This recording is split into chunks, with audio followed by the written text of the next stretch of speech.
I'm going to do another cold reading of a play I wrote. I wrote this back in I believe it was 1988, and went through several drafts. And it's a short play, it's a one-act play, and it's about 23 pages long, so I should be able to do it in one sitting. Once again, I'm not an actor, so bear with me on that. But I'm just going to read this play here. It's called The Bench. Once again, The Bench, a play in one act. The players: Leon Hillman, remorseful Jew, 67 years old. George Limbaum, optimistic Jew, 67 years old. And Juliet, resentful Spaniard, 25 years old. Place: corner. Time: present. Act 1, Scene 1. Setting: corner. At rise: evening, early winter. As the lights fade up, we see Leon Hillman and George Limbaum sitting on a bench. And I'll say the names, and then eventually I won't say the names. Leon: second night the bus is late. George: added to the list. Leon: want a grape? He takes one. Did I tell you about the experience I had last night, George? And then I'm just going to go back and forth. We were awfully busy at the factory today. Last night I crawled into bed. The mattress felt strange. The table lamp dimmed each time I glanced over at it. And May, with her Reader's Digest and earplugs, with a fresh bottle of Maalox, 2 aspirins, 1 Valium, and a billowing Carlton 100 in the ashtray. I peered at myself long and hard in the dresser mirror at the foot of the bed.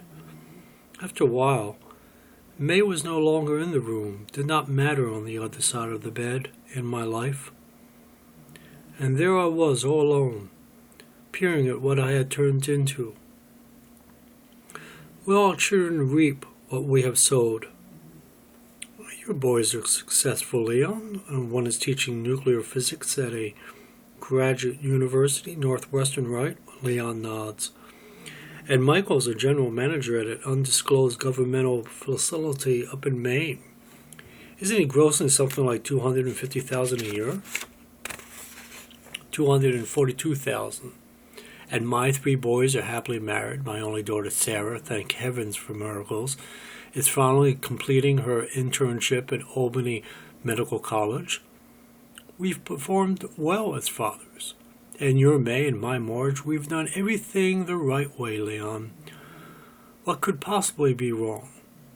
So you're not our community's rabbi, its seer, its mentor, its preacher. So what, Leon? We've done well. Our children thank us. Isn't this enough? Everything is wrong. Everything. Name one thing, Rabbi Leon Hillman. Do you know what I bought Leonard for his 6th birthday? No, what? A hamster's cage. A hamster's cage. Do you know those round spinning treadmills, round it goes, where it stops, nobody knows? Are you worrying about retiring, Leon? Because if you are retiring... No, George, not retiring. I made a mistake, a terrible mistake, and I'm unable to make up for it, recover from it. I've never heard such rubbish. I should have spared their lives, their futures. It's not at all what I had read or sung to them at such young ages. It's all change. When's it going to stop? George, when's it ever going to stop? Do yourself a favor. Enjoy the sights and sounds of nature. Stop worrying about what you didn't do, what you might have been, what May could have done. Okay, Leon, please, just please. You know, every so often you become the forgotten rabbi. You aren't able to change it, Leon, except for what it is and go on. I'm merely another senior citizen loophole. Soon we'll retire. Our wives will help us spend the pension checks by leasing out an apartment in Fort Lauderdale. The grandchildren will visit us from time to time during the year. We'll bathe in the hot sun, sip vodka martinis every afternoon, not have a bill in the whole world to worry about, most likely die as old men like many fathers did many years ago, with a smile on their medically treated complexions. Please, George, I'm merely questioning. I'm 67 years old. I think I'm old enough to do so. It's only I feel quite ill at ease with all this bickering. Now that's a start, George. I figure that's a start. You're never too old to become a rabbi, Leon. Merely because you've missed the boat years ago does not mean you must waste your life. You oughtn't spend it nearly every night on this bench. There's a time and place for everything. It's not that I care less. It's only what can one man do.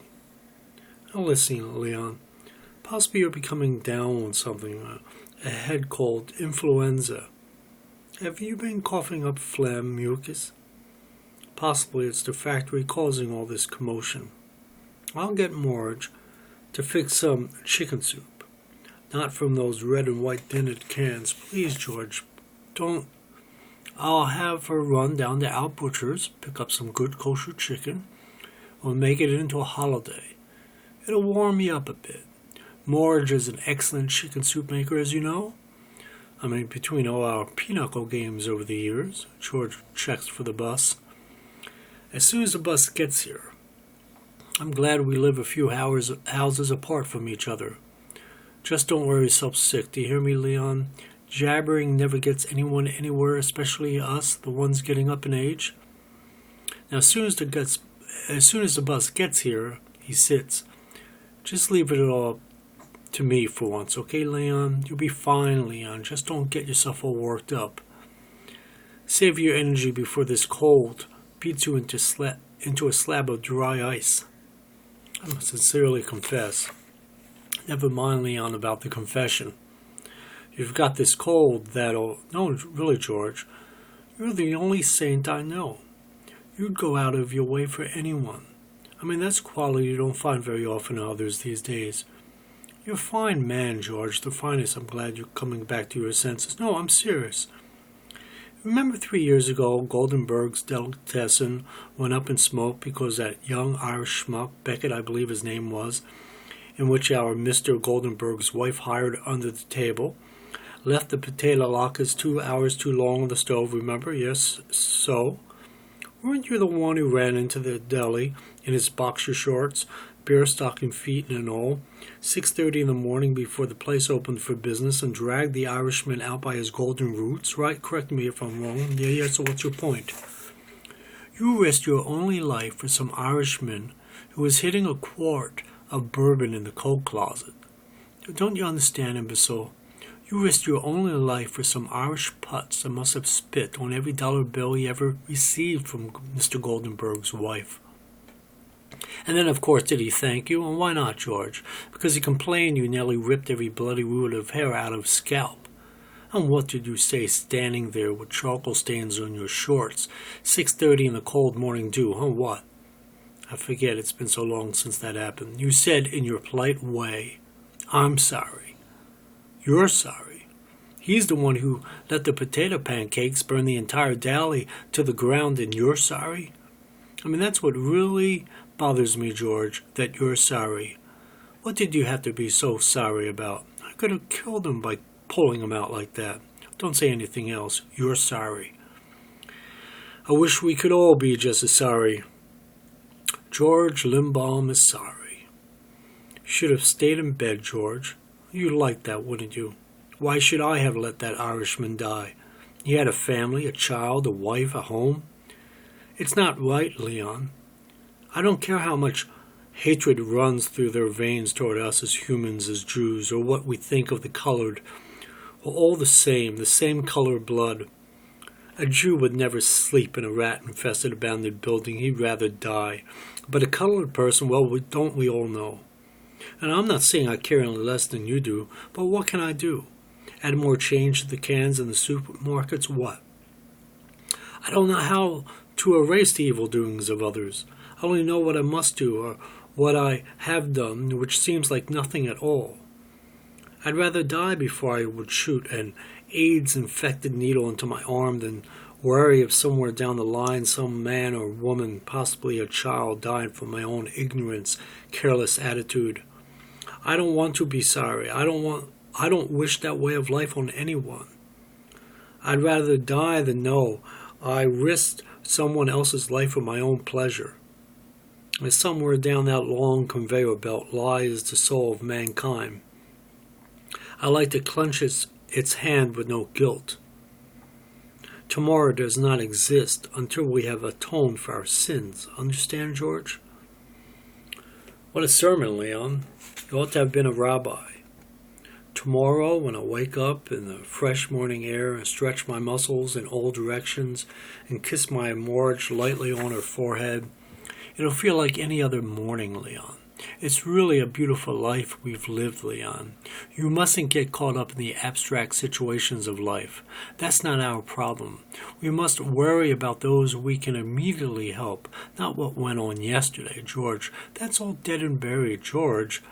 A little less ignorance with a little more hope. Our future with George. What, Leon? Our future is waiting for us, but we can't have it. We haven't earned it yet. And possibly you have, but I haven't. Most of us haven't. It's not ours. It may never be ours.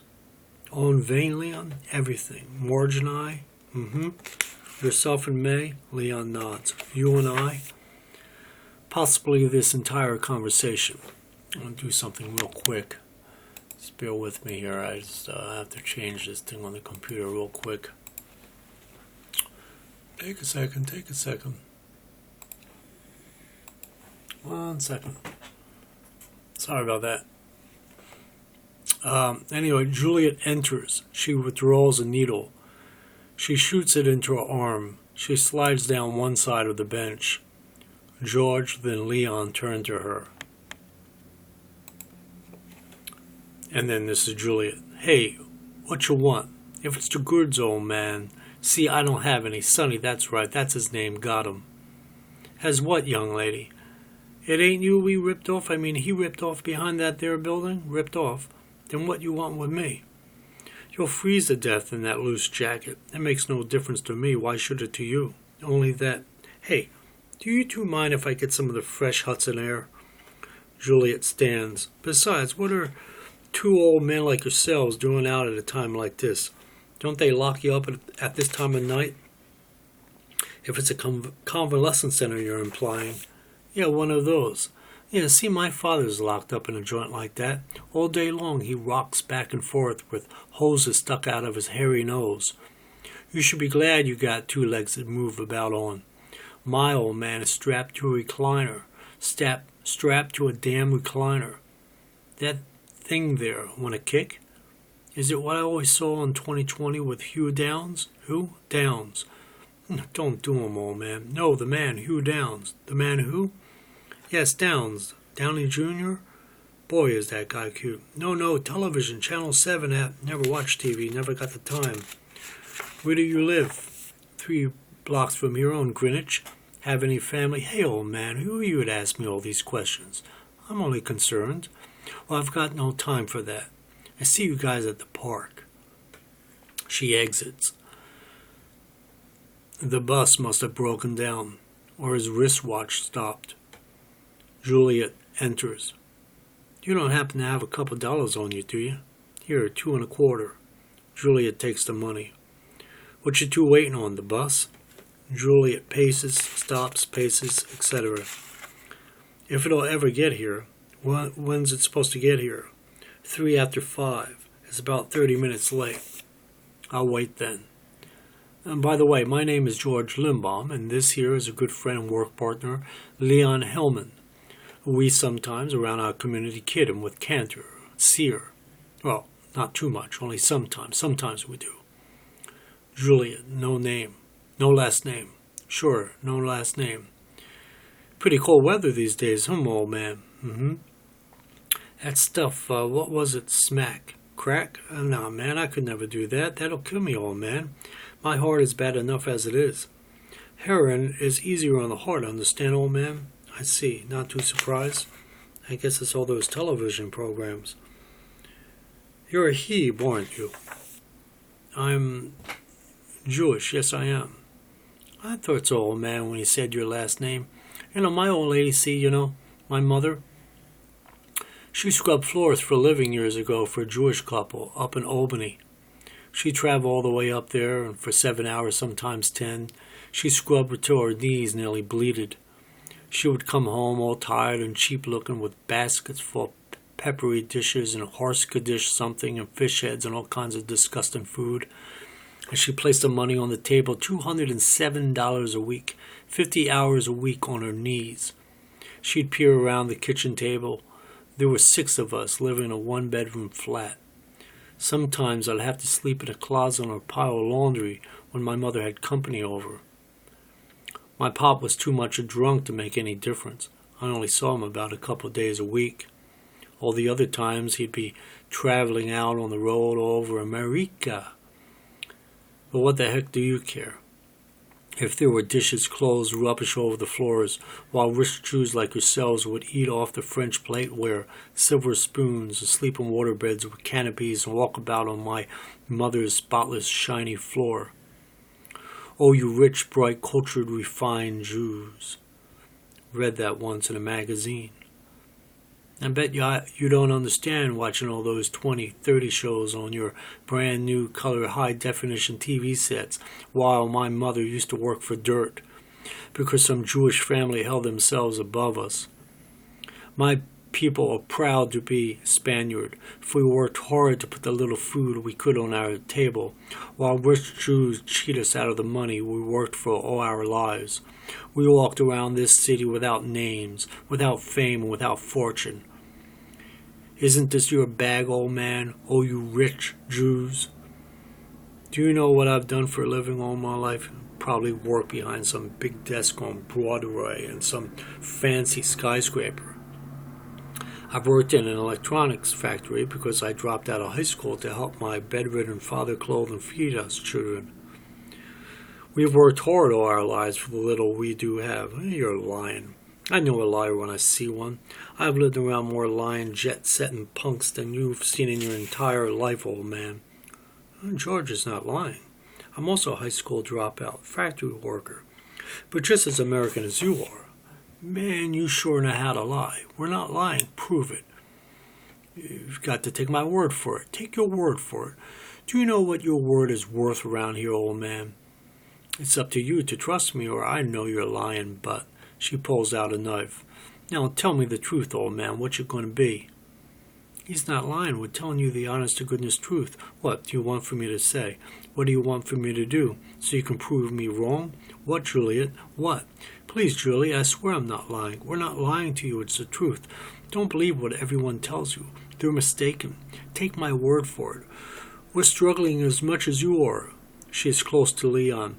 George is about to help, but Juliet intervenes. Got it? Don't try anything, old man, or your friend here takes it. I want them tears my mother shed every time she'd have to cook and clean.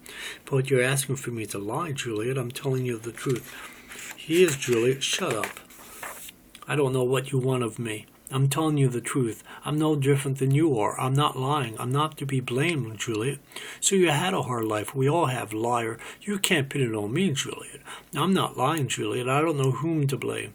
But it's not me. Don't pin it on me. If I lie, then I'll save myself, right? Liar. That's what you're saying, what you're implying, Juliet. I'm no liar, Juliet. You've got to see that. Believe that, Jaime. But that's what I'll be doing if I liar. I'm not a lie, Juliet. Jabs Leon. Got it? On each? Got it. Leon gets a stab. Gets a jab. Got it? Got it? Got it? Got it? Got it? Ad-lib. Lines overlap. Please, Juliet. I jab. Help someone, please. Help someone, please. Juliet points the knife at George. Got it? She turns the knife on Leon. I should. Juliet exits. Leon faints. Oh my God, Leon, you're bleeding. Oh my God, Leon, please wake up. Please, Leon, you've got to wake up. Please, you've got to wake up for my sake. You have to wake up. Leon? George, I'm bleeding, George. Help me, George. Oh my God, George, please, Leon, relax. You'll make it worse for yourself. I'm bleeding, George. I'm bleeding to death, George. I'll go and phone for a cab. You can't leave me like this. What if she comes back? But you're bleeding to death, Leon. Forget about my death, will you? Or wait on the bus, or until someone walks by. Just don't leave me like this, George. Don't leave me alone, George. Please, George, please. Oh, I have to. You're bleeding, for crying out loud. We have no choice. We'll wait another 10 minutes, then we'll walk into the nearest phone booth. It's 4 blocks away. 4 long blocks. George, what? I'm alive, aren't I? Then we'll wait. Trust me, I'll be all right. George checks for the bus. Any sign? No. He sits. I wonder what held up the bus. Possibly a flat tire or an accident. And you just settle down, do you hear me? He holds Leon close. As soon as we get home, I'll get Marge to fix some soup. That sounds good, George. Real good. Juliet enters. Her arm is bleeding. Did you see him? Then I got him.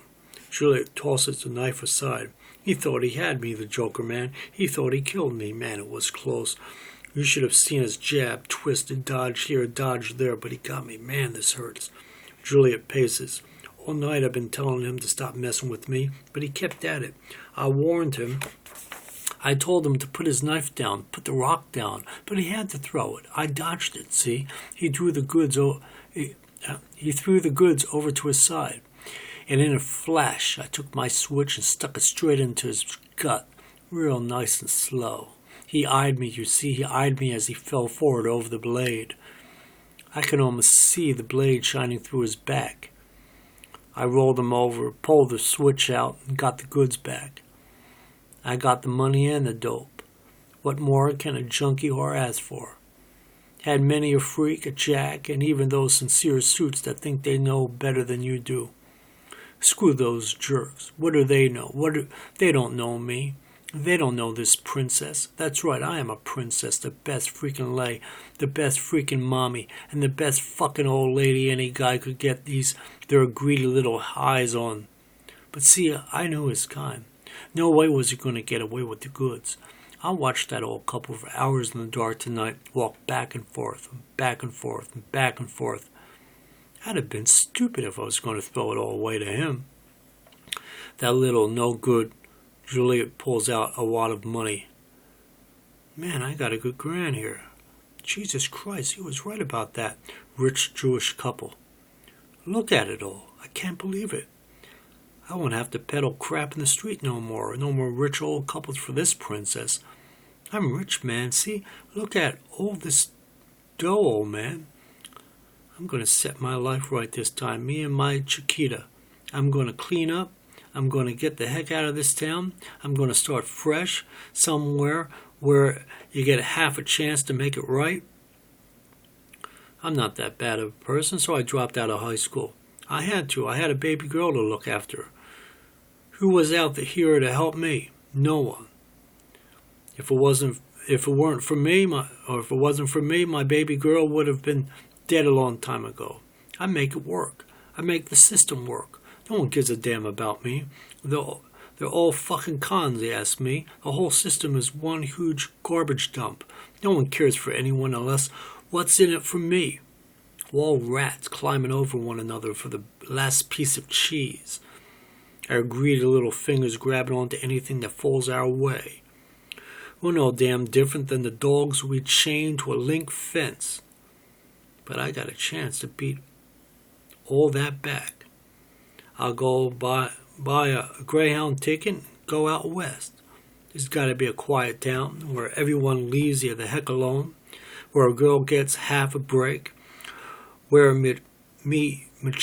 Chiquita can live without fear. There's got to be a reason to believe in your dreams. Me Chiquita says all the time, Mommy, why are there bad people? Why can't I play outside at night? Why is that bad man on TV telling me those things?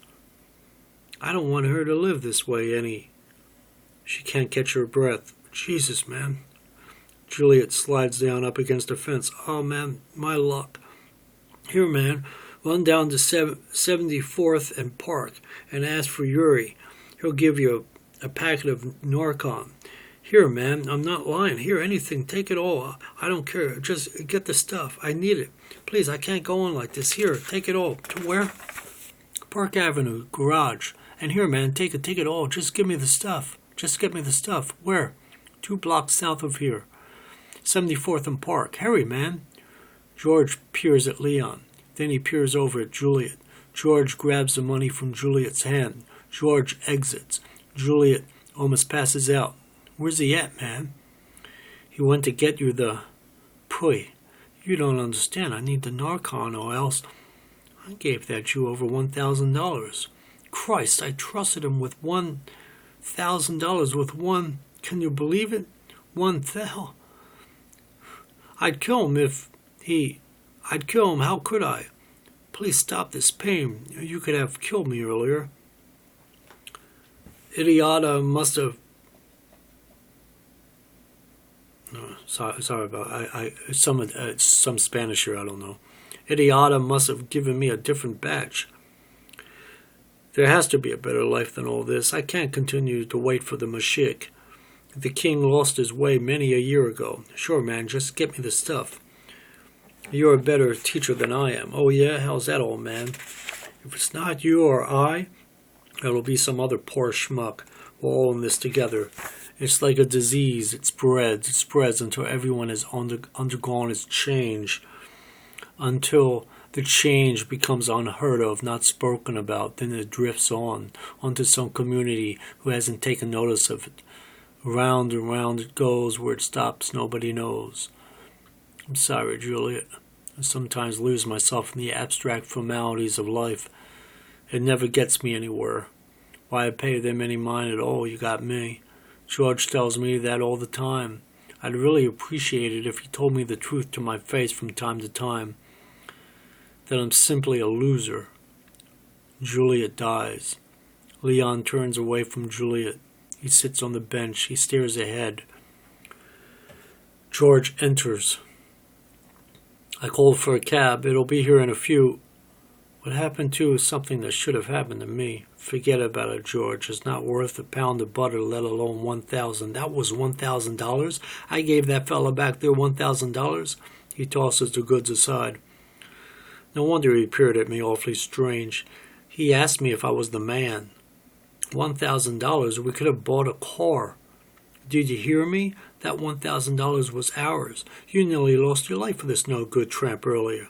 You weren't so cold when you ran over to that drug lab. That was different. Different? How do you plan to explain that was any different? I couldn't help see her in such pain, but now it was all for nothing. Or yourself, what? You heard me, George. Exactly, I've heard enough. Where's that cab? Instead, if she kills one of her own, is that any better? Well, not that it is any better, but about what, George? I don't know. You get me so bewildered sometimes. I don't know what to think. I'd like to know where that cab is. You just let it all rest. It was meant to be, Leon, until everything is the way it used to be. Damn you, Leon, just let it all be. Don't you get so caught up in the whys and hows of life. Stop being the factory worker for once in your life, trying to put things together. I married your sister, didn't I? Isn't this enough? I did what you asked of me. I've taken awfully good care of her over the years, haven't I? And this you have. Then please let me live my life in peace now. Stop hounding everyone, please, Leon. Everyone in this world is not a matchmaker. Rabbis go back for centuries in your family. I understand. If anyone understands, I do. The world does not care what you are, what you want it to be. It only cares for itself. Leave us alone, will you? Please, Leon, please leave us all alone. Cut down on some of the preaching. Enjoy whatever is left to enjoy. Please, Leon. I don't want to retire, George. I want to die. I want to die like this poor schmuck over there, with hardly a dream in a heart. My father, Leonard David Hillman, had a vision as he sailed over here on a boat. But the vision died in his heart when America continuously tumbled into more wars than she could afford. Each war sucked the breath from up under her. Israel in whole wars, never left in peace, jealous of our success, When does it all stop? George, when do we all get to rest? When do we all put down our arms and say it's over? I'm through. No more. Enough's enough. When, George? When? Can you tell me this? And my father wanted me to continue on with his vision, but I couldn't, George. I tried to study at college and failed. I tried vocational school, failed. I gave up. I gave up on my father's dream. I never got the chance to fulfill his prophecy. I'll never be a great one. Then I lost hope in the American dream. It wasn't worth fighting for. I failed at the military exam. Vietnam, same method, same purpose. Different faces, different titles. I just had enough.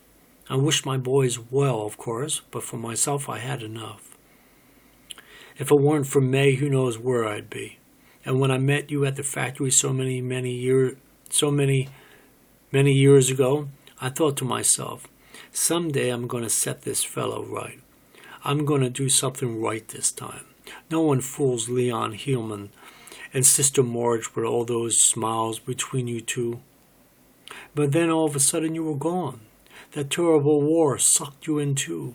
I prayed every night that you'd remain alive. I feared the worst while you were in Vietnam. But somehow I held hope that one day when that fellow arrives home, I'm going to give him the best homecoming present any fellow would want. And there she was on January 27th, 1968. My Marge married herself a good man, a man with a vision. You spoke of such wonderful dreams before you went off to war. The best in the world. They gave me such hope. But after a while, after you came back from that war and all settled in, I guess it somehow unraveled. We're so dead inside, George. I'm dead inside. I don't know the way out. I'm just so damn dead inside. My children have lived, this is true, but what about me? I never got the chance to live. Sometimes I wish I never had children. Sometimes I wish this. Don't punish yourself for the failures of others, for the faults of others, for the faults of other dreamers, Leon. You're no martyr, no savior, you know? Only a loser. A cab pulls up, heard motoring. The cab, Leon. He helps Leon from the bench.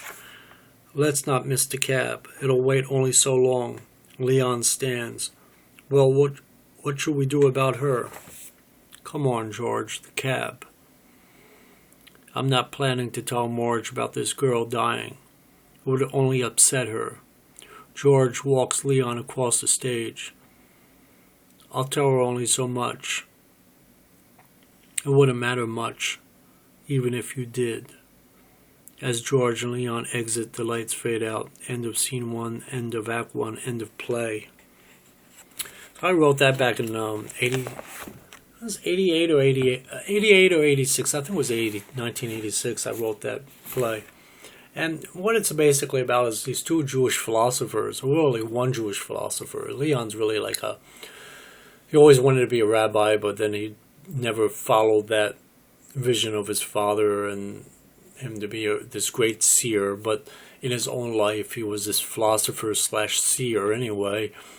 And he would always bicker and talk about life, all the abstract formalities of life. And then you had George, who was more of a kind-hearted, he always listened to Leon, he always tried to do good for other people. He was just a real pacifist, real nice guy. And then you had Juliet, which is basically, she was a Spanish street girl that had a daughter at a very young age.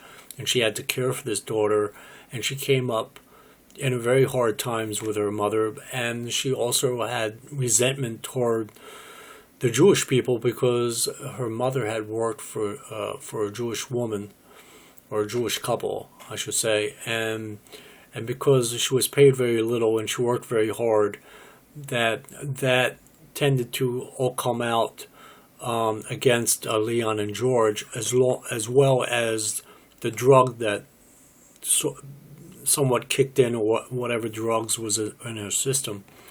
And So with the smack and the resentment and everything, she took it out on Leon and George, who were just two innocent bystanders on a bench.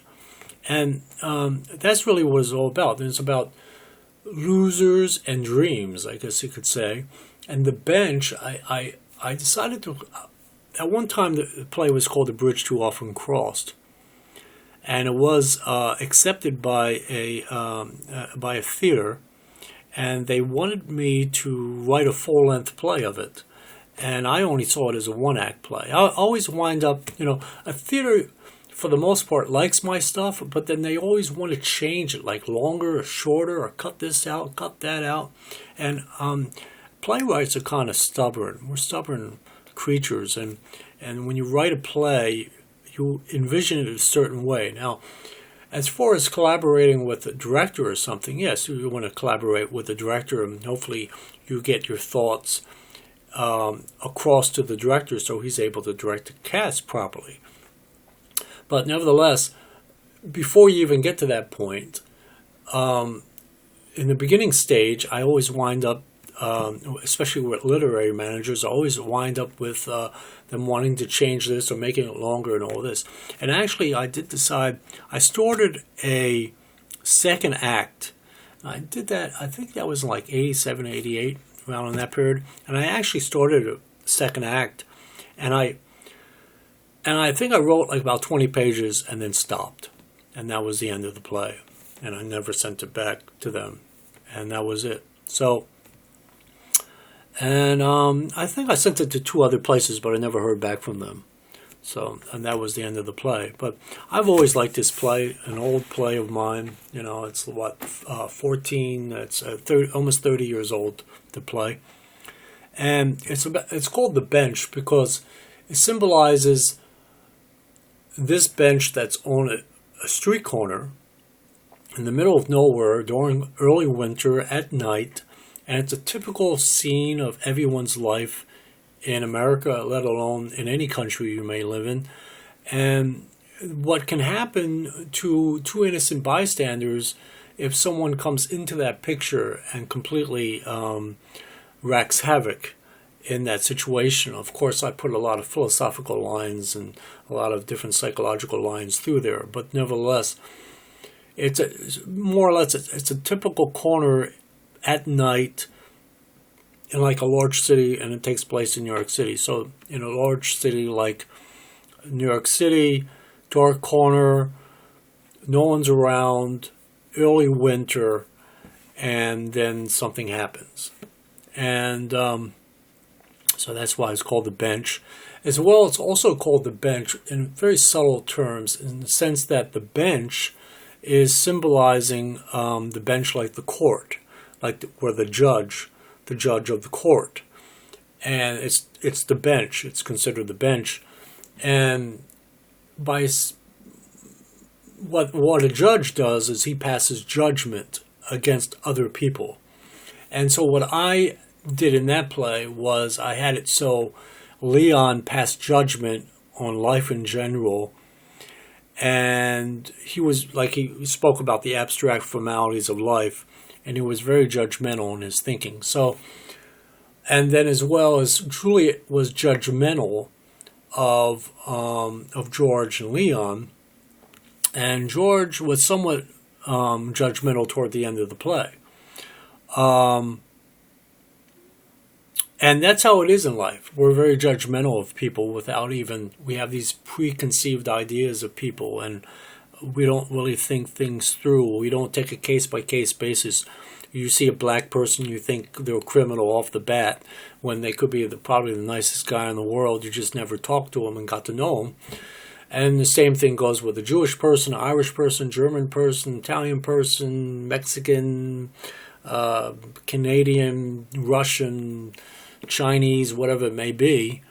We tend to have these preconceived images and automatically these judgments on people and we haven't even given that person a chance to even have the chance to let the other person know who you are, what you are.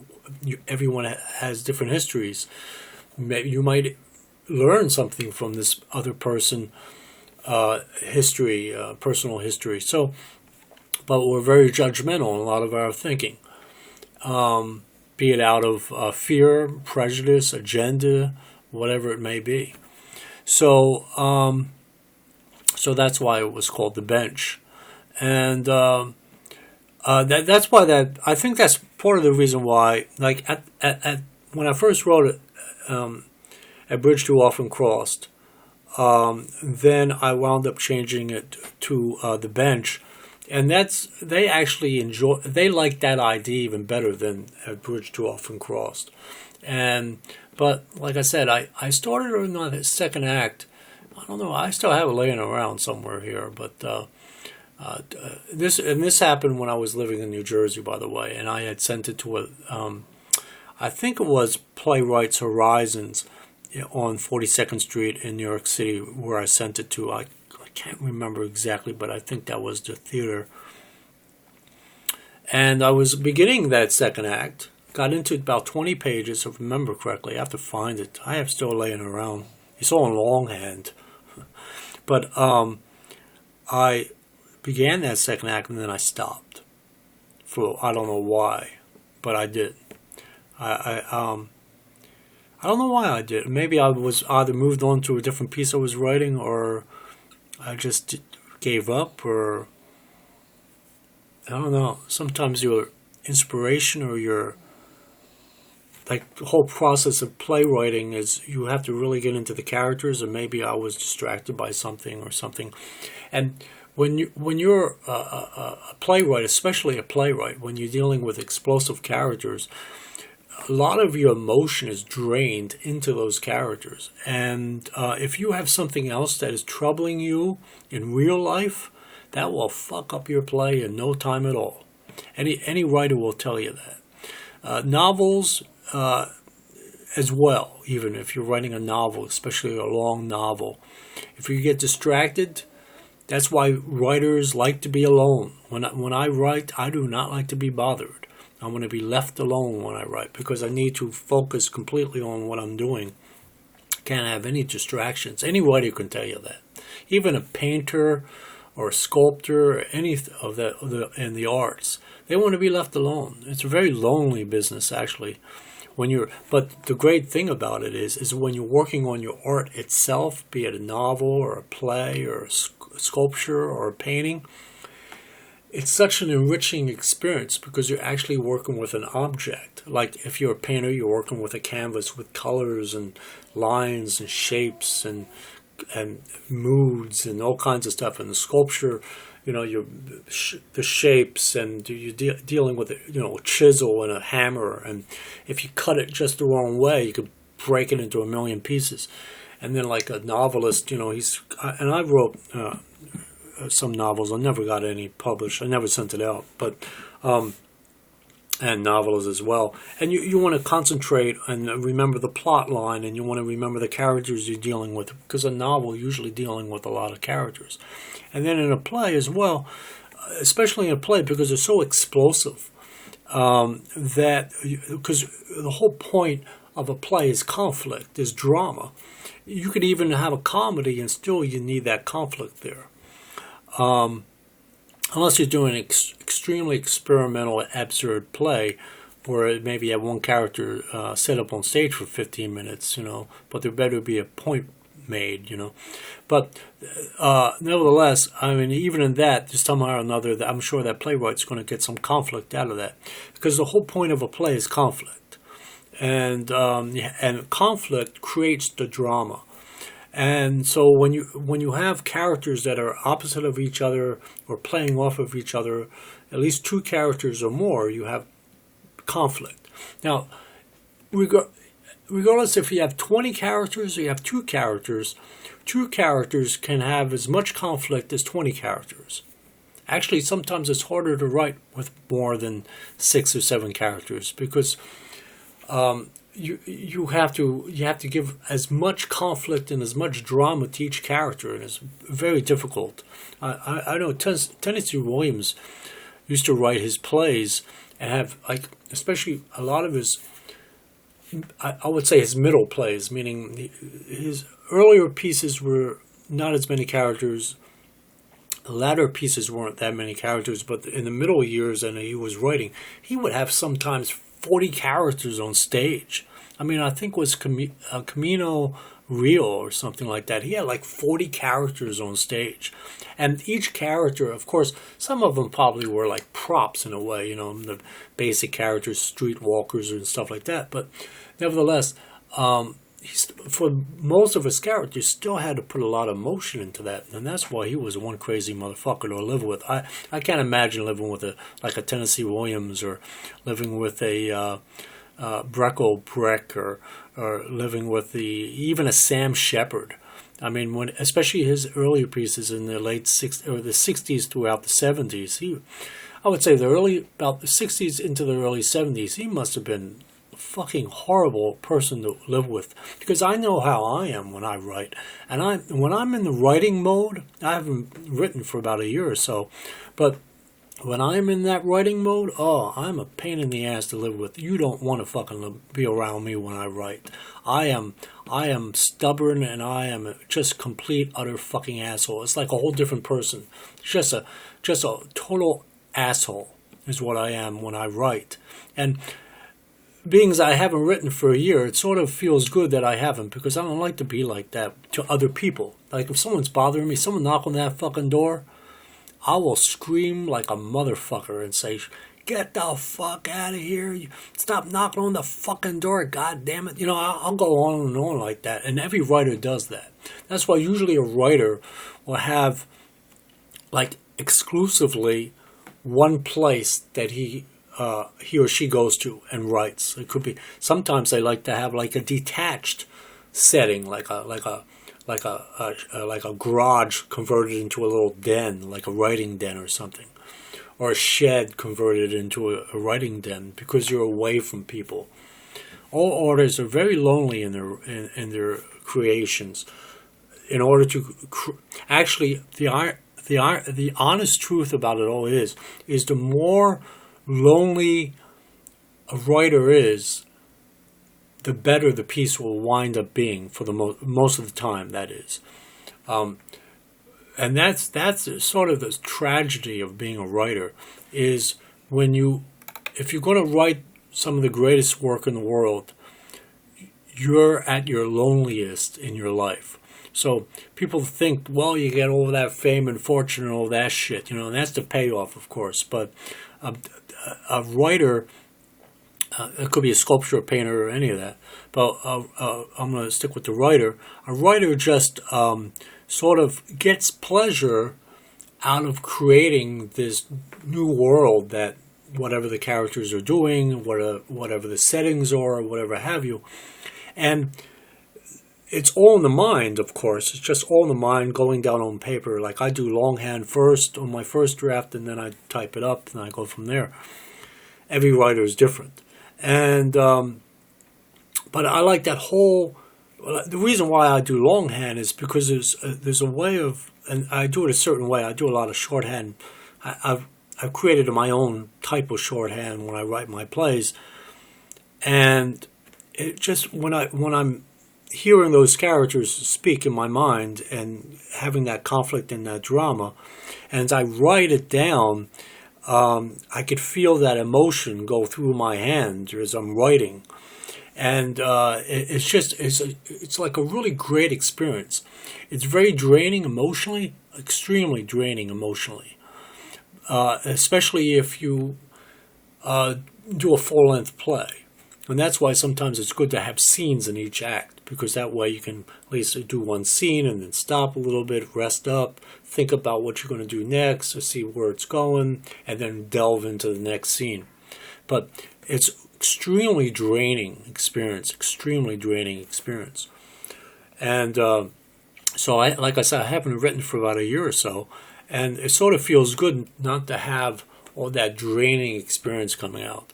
I mean, it's great when you finally finish the play, you go through all the drafts and you finally finish the play. It's a great feeling. But in order to get to that great feeling at the end, you have to go through all these emotions because you're dealing with all kinds of different characters with different emotions and interactions and conflicts and ideas, and it's a really crazy experience. It's really the craziest experience you could ever go through as a writer or a painter or sculpture or any of that. So anyway, but that was that little play, a 23-page play. It probably could have been acted out in about 20-25 minutes. And it was called The Bench. And I hope you guys enjoyed it. I'll come back, I don't know, in a week or so and read another one of my plays. Anyway, you guys have a good one. Bye.